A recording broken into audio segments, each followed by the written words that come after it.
Sa pulsa CCTV, ang serye ng mga disgrasya sa isang kalsada sa Cebu City na palaging basa ng tubig kanal. Ang kalbaryong yan, ilang taon nang iniinda ng mga residente sa lugar. Naasa frontlining balita si John Naroa ng News 5 Visayas. Nadulas ang motor na yan sa pakurbadang daan ng Obedience Street sa Cebu City. Gumulong ang rider habang dumausdos ang kanyang motorsiklo. Ang mga kasunod na motor, napabagal ang takbo. Agad na tumulong ang mga rider sa lugar. Pero wala pang isang minuto, isang motor na naman ang natumba. Ang van namang ito tumagilid matapos mawala ng balanse ng napadaan sa lugar. Habang ang isang pick-up truck hirap makaahon sa dulas ng kalsada.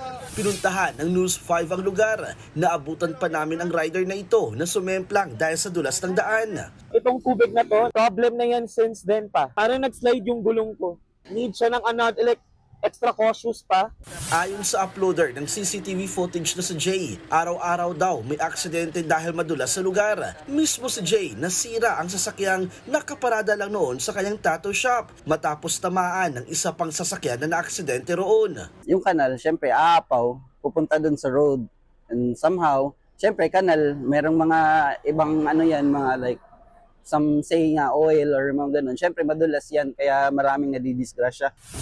Ayon sa ilang mga residente, 3 taon na raw ang problemang ito sa kanilang lugar at hanggang ngayon di pa rin daw naaaksyonan. Pinuntahan ng News 5 ang barangay pero ayon sa isang kagawad, wala raw si kapitan at mga konsihal.